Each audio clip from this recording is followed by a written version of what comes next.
el problema del mal. Profesor en numerosas cátedras de filosofía en universidades públicas de todo el país. Entre sus numerosas publicaciones podemos destacar, por ejemplo, en el 2003, La crueldad del otro humano en clínica psicoanalítica ante las catástrofes sociales, la experiencia argentina. En el 2004, Los claroscuros cartesianos de Jacques Lacan y los filósofos, La transmisión del conocimiento, Mesianismo, nihilismo y redención, de Abraham a Spinoza y de Marx a Benjamín. Fundador y militante del espacio Carta Abierta, denunciando los intentos destituyentes de 2008 y organizando a intelectuales y pensadores en la defensa de la institucionalidad vigente. Agradecemos su presencia y lo recibimos con este cálido aplauso.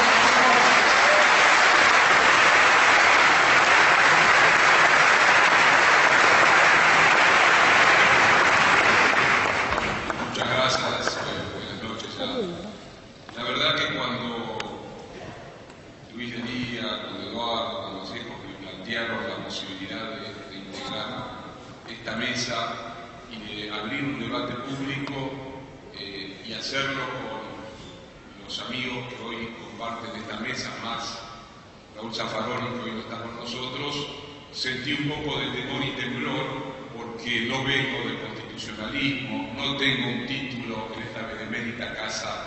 del derecho argentino, he participado en más de una ocasión en este salón de actos desde el año 73 en adelante en tumultuosas asambleas, pero no me he doctorado ni licenciado en Derecho, he leído las diversas constituciones argentinas como alguien que está interesado en pensar el país, en dar cuenta de lo que significa nuestra Carta Magna, pero la verdad que tanto la exposición del profesor Barcesat, del doctor Ferreira, me ahorran una cantidad de comentarios. Podría decir que casi suscribo, casi siempre para militar algo más, ¿no? Pero casi suscribo en su totalidad lo que marcaron como centros nodales, fundamentales, decisivos, de por qué imaginar, soñar, no utopizar,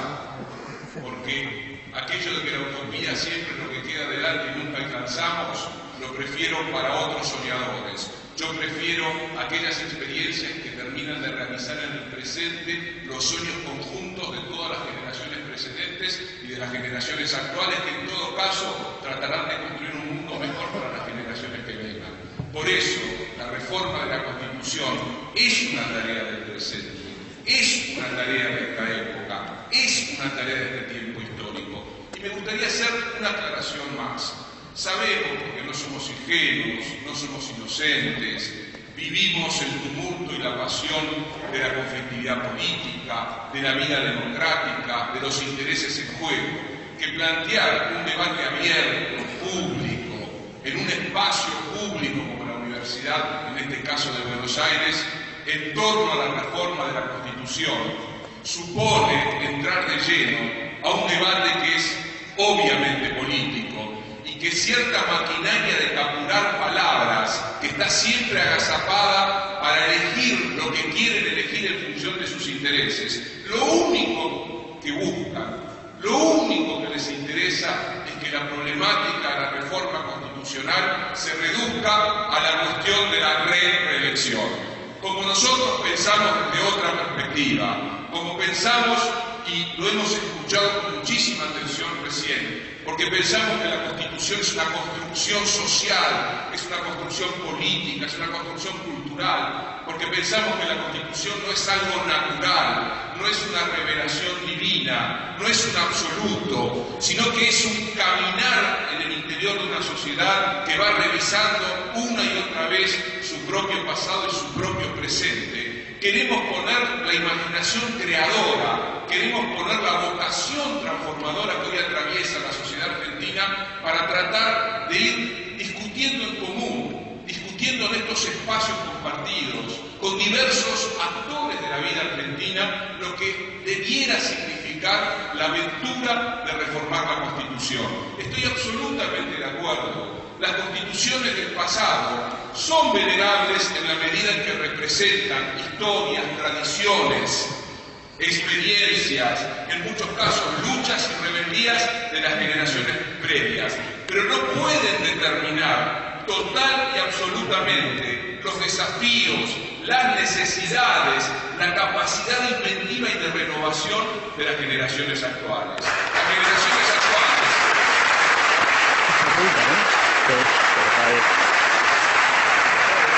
generaciones actuales por supuesto, que son deudoras, son herederas y discuten integralmente el pasado. Y cada vez que abren un documento del pasado, de alguna manera lo están transformando, lo están colocando en el interior de su propia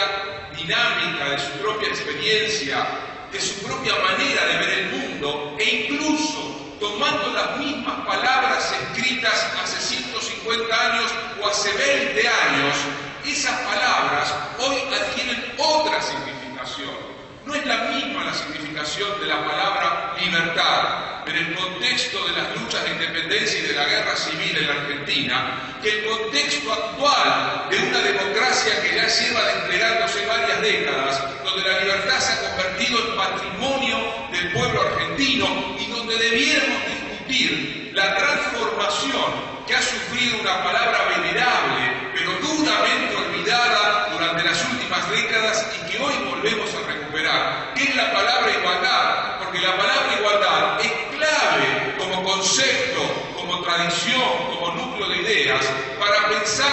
una carta fundacional de una sociedad que quiere construir esa carta en función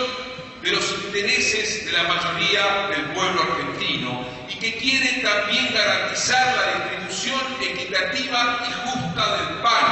No hay constitución solo que esté allí para garantizar simplemente derechos abstractos. Una constitución debe también garantizar aquellos derechos que vuelven digna la vida del conjunto de los habitantes de la nación.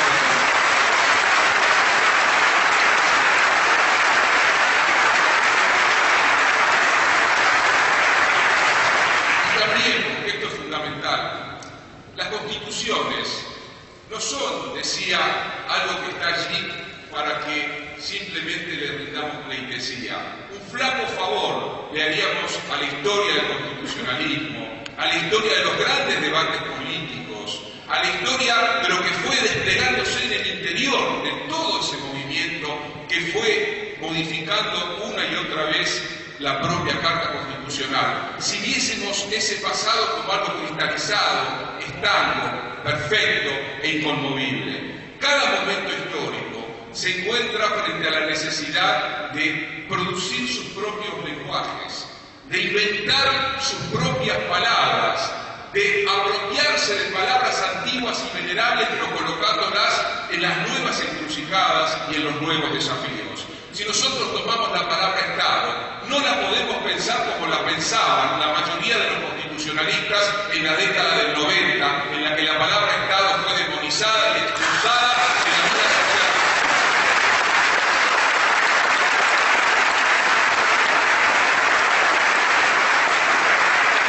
Si nosotros estamos pensando en algo fundamental que otra constitución pensó y que después fue transformado y desplazado, como es aquello que tiene que ver genéricamente con una deuda no menor de cada una de nuestras sociedades, que es la deuda que tenemos con la naturaleza. Tenemos una deuda fundamental con la naturaleza, que es garantizar que siga otorgando sus frutos, no bajo la explotación infame a la que se la suele someter, sino bajo el cuidado que merece para las generaciones venideras. Una constitución en el siglo XXI tiene que tomar dos o tres cosas fundamentales: la protección de los recursos naturales para el conjunto del pueblo argentino y la protección de la naturaleza para las generaciones venideras. Es una fundamental.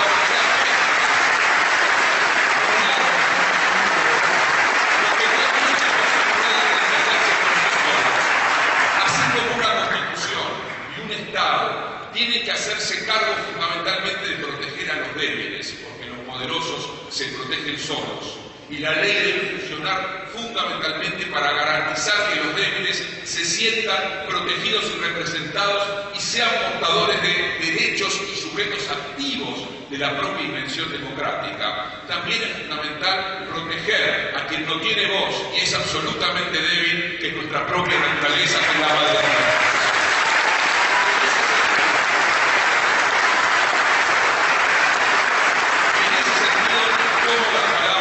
De Bacesal y las palabras de Ferreira respecto a un proyecto latinoamericano. Lo que hoy está sucediendo tumultuosamente en las naciones hermanas, en Bolivia, en Ecuador, donde despiertan los murmullos de una historia que había sido acallada durante siglos y que vuelven a construirse derechos que a su vez se fusionan con antiguas historias. Significa que nuestras sociedades también le dan un lugar, le tienen que dar un lugar, no bajo la lógica de la filantropía, no bajo la lógica de la protección de los patronatos de la infancia, sino bajo la estricta construcción de derecho a los pueblos originarios a ser dueños de su tierra.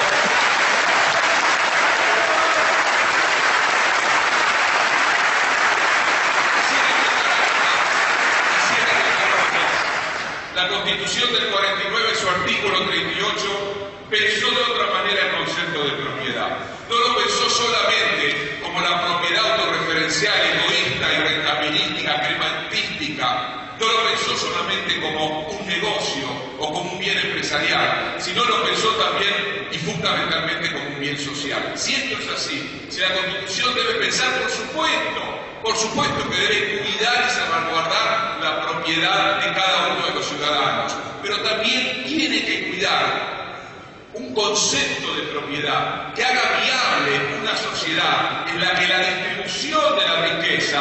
no quede sujeta a una concentración ominosa en cada vez menos manos, sino que la producción social de la riqueza sea mejor distribuida en nuestra nación. Y junto a la producción de la riqueza,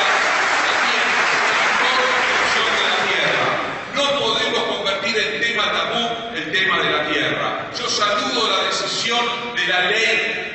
que genera las condiciones para que la tierra no quede extranjerizada, pero también creo que una vez abierta la puerta caudalosa de los derechos, la puerta caudalosa de las leyes que transforman la vida, también tenemos que entrar a pensar una distribución más justa de la tierra que vuelva vivible en un sentido más armónico al conjunto de la sociedad.